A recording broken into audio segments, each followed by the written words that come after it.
Hi, welcome back. So in this class, we are going to discuss about horizontal pod autoscaling, correct? So in previous classes, we are seeing one by one each service, each component in hands-on and concept around Kubernetes administration, right? As I stated a couple of times, we have our Cloud and Loud GitHub. So for this Kubernetes training, you refer Kubernetes _admin _training repository. For this class, you can stick with class 15-HPA horizontal pod autoscaling folder. And inside that, there is a file called command.txt. Let's go inside. Before you start this hands-on lab, you need to have one Kubernetes cluster, either from Google Cloud or from AWS EKS or from Azure AKS. So let's create one standard cluster. Let's wait for a few seconds.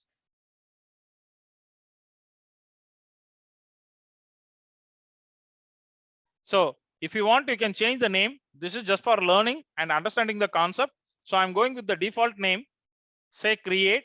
This will take some time. Let's wait for the cluster creation.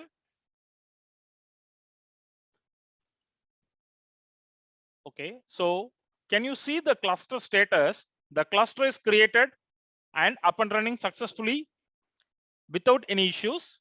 So basically there is a 3 worker node created and attached to this cluster.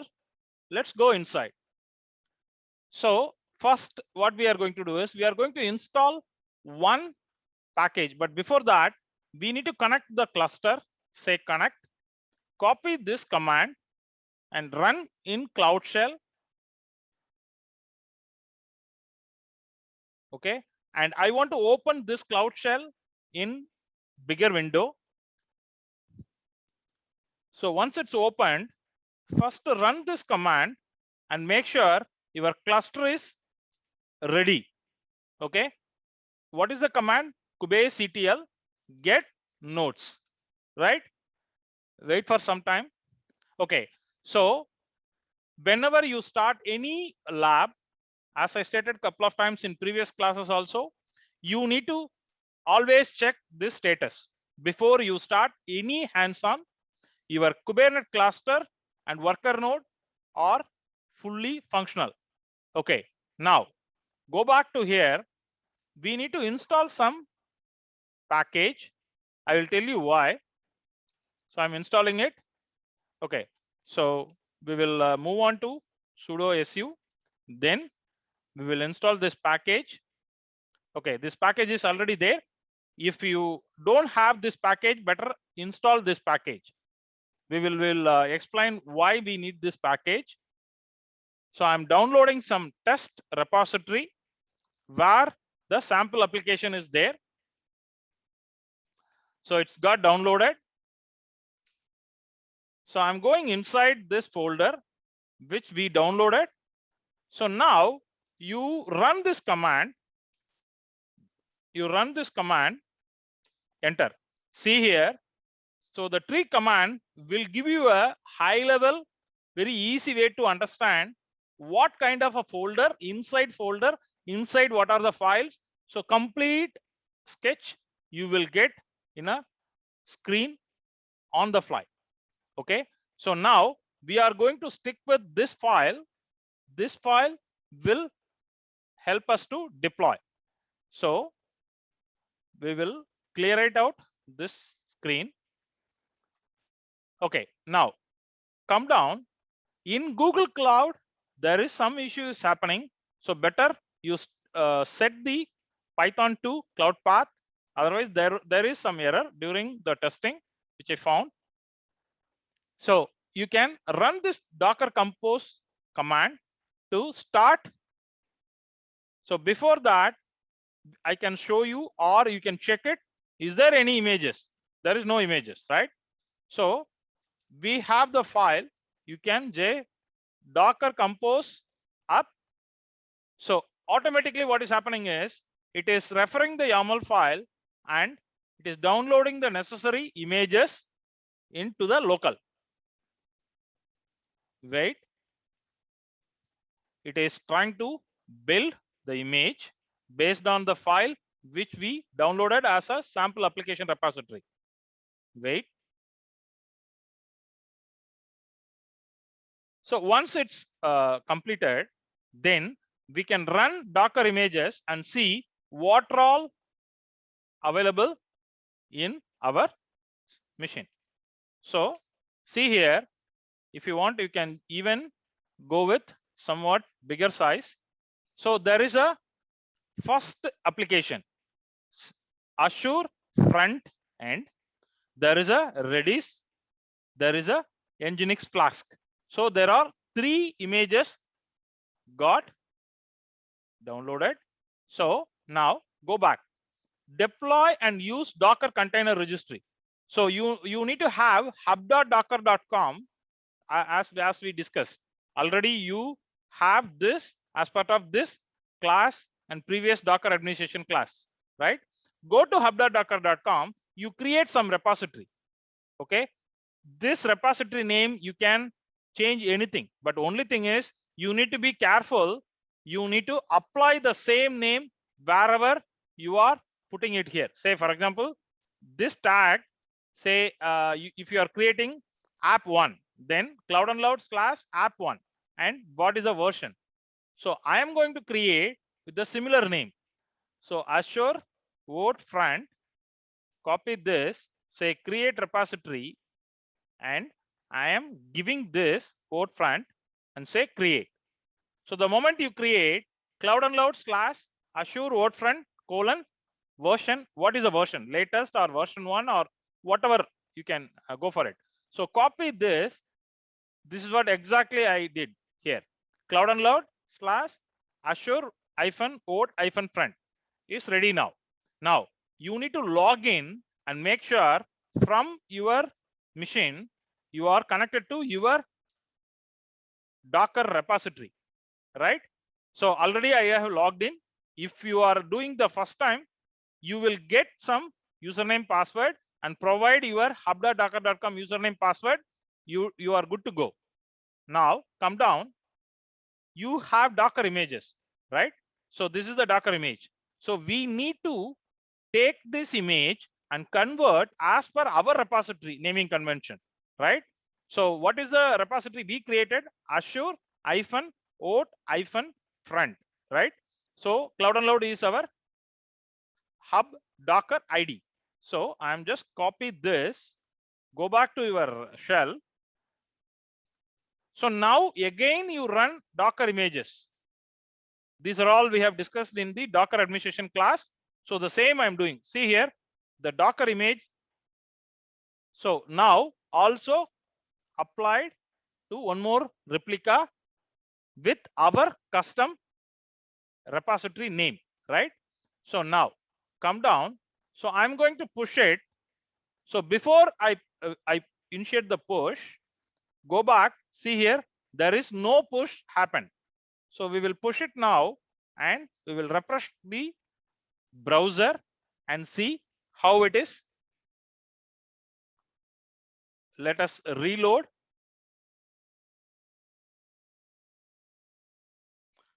So let's wait for completion. So now the push has been successful.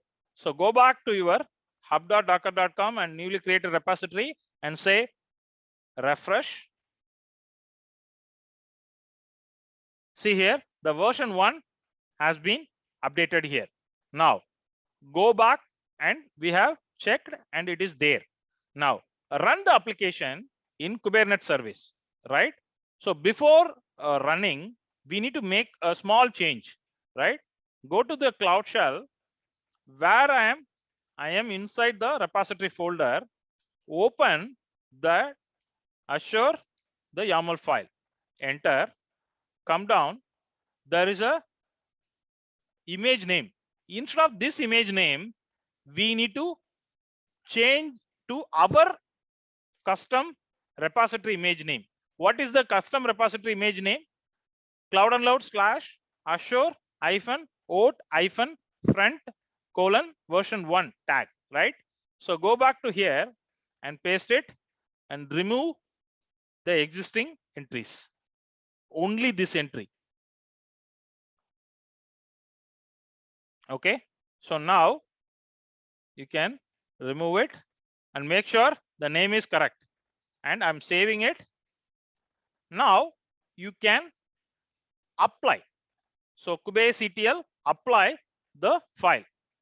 Go here and say apply. But before apply, I would strongly recommend open another terminal window. Okay. Say Cubase CTL get all -o wide. As I said in many classes, type watch -n1, enter. Just keep it so that the moment you apply, you need to know what is happening. So I have applied. Wait.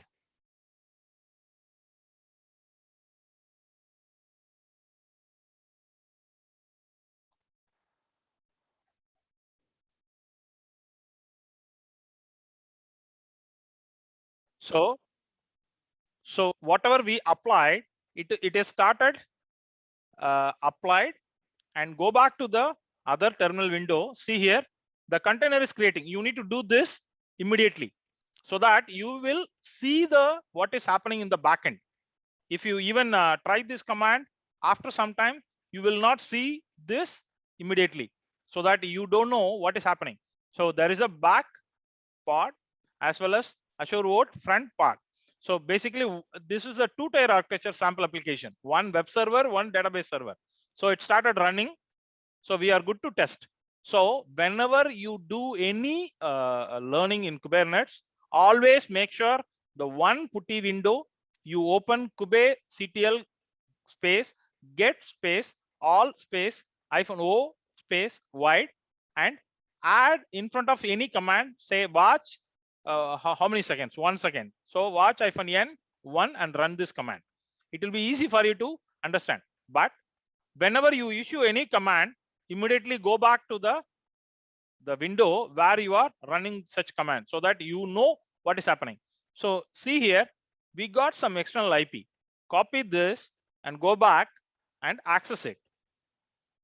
So we got some sample application. Okay, which means whatever we downloaded, the sample application, right? So the sample application is now deployed on top of Kubernetes cluster, and Kubernetes cluster provided one load balancer IP. That IP is now serving the sample application. Okay, let's go back. Okay, come down, scale the application, right? So as I said, one window, we already have this command up and running, right? So see here, even this output, you need to be aware there is a one by one, right? And we are going to scale it manually first, then we will proceed one by one. I want 2 replicas for Azure OAuth front part. Okay, how many parts now? Only one, right?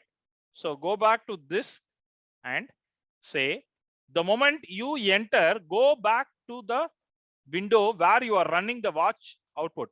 So I'm putting enter. See here, automatically you are seeing there is a one more, because we clearly said I need Azure -OAuth-front, this part I need 2 copy, right? So the moment I enter, it is providing, it is getting provision, right?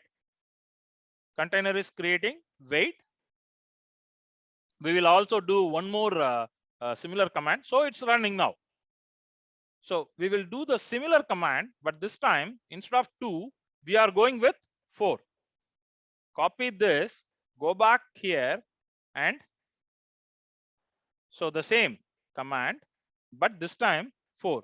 The moment you enter, as I said, go back to the window where, see here, there is another 2 replica is getting created. Wait for some seconds so that this also will show us running status, which means fully provisioned and fully up and running state. Wait for a few seconds. And so now this is a manual way, but I don't want manual way because myself or you, those who are managing, right, we cannot always sit in the office. So we need something based on the rule. It is this functionality has to be automated, right? So come down in this, you need to open another putty window. I would strongly suggest 3 putty window. So one window, and basically I now have 3 windows, right? So you can even first let's complete all our running status. Yes. So this also now change it to running status. Now we have opened 3 putty window. First window, you run this command, horizontal pod auto scaling. I want to see the update. So first window, we are running this in every 1 seconds. Let it be there because now we haven't applied any HPA resource. And the second one is as usual the normal command, kubectl get all -o wide, right? So go here and apply this. So now the 2 window, now we are having it. So now actually what we are going to do is we are going to target this part, okay? And if the CPU percentage 50 and minimum to maximum 10, this is the rule we are applying. Let's check. Remember, you need to, before going to that command, see here, vote front, okay? Minimum there is a 4 are running. Now what rule we are applying? Minimum to maximum 10, and there is a condition, right? So I'm going the third command window and applying this. This will take maximum auto scaled, okay? You need to be patient. Wait for few minutes. Once say after 5 to 6 minutes, this will be reduced to 2. You are not running any command, you are not anything doing any manual task to do this. This is happening manually because you applied the rule, and the rule should take care of this condition whenever succeeded. So let's wait for few more seconds.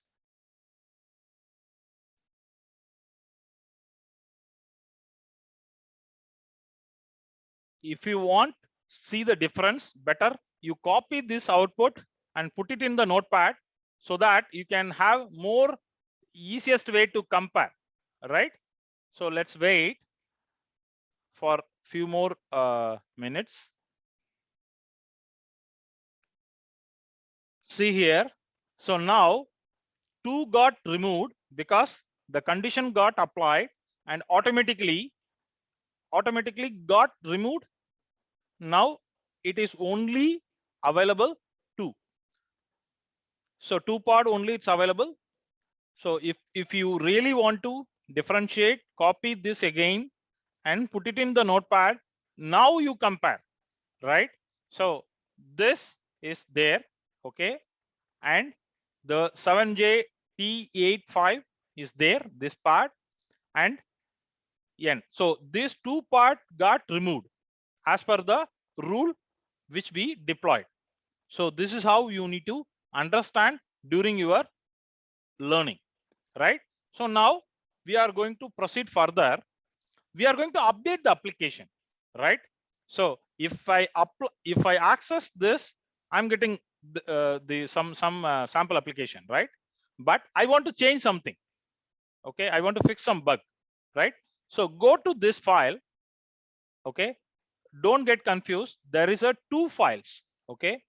So in where I am, we have downloaded one Azure repository.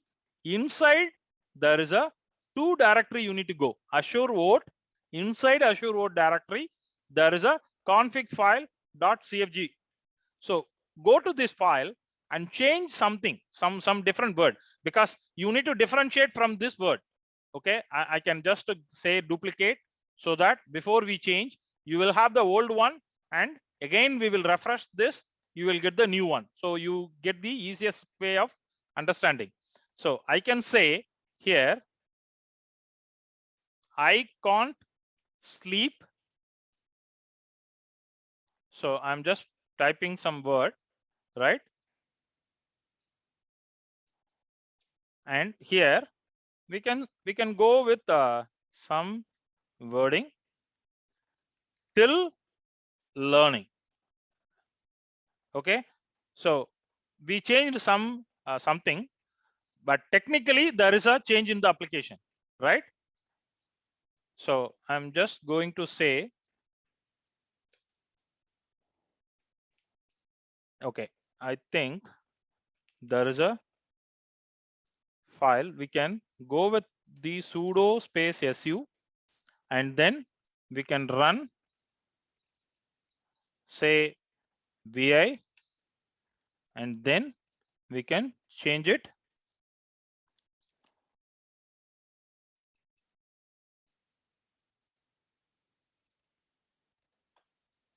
till learning. We will remove it, and also we will remove and replace some word. I can't sleep. Okay, and then say save it. So now we have changed something. So technically there is some change, right? And we are now rebuilding the changes, right? Go back here, and we are rebuilding the change. Wait. Okay, so now you run the Docker images command, and there is the updated one, everything, right? Now we need to convert this change with the different version and push it to our custom Docker repository. Go back here and see. Remember, previously we pushed it to version 1. Now I am changing it to version 2, the naming convention. Okay, now you run the Docker images. See, the previous version also is available. Version 1 also is available. Okay, and now the change with changes, version 2 also available, right? So we are going to push it, but before push, go here again, you reload and make sure only version 1 is available. Okay, this make sure. Okay, now go back here, and we are going to push with the newly built image with these changes. Version 1 will have the previous changes, and version 2 will have the current changes. Wait for a few seconds. Yes, it's finished. Now go back to your hub.docker.com, right click, say reload.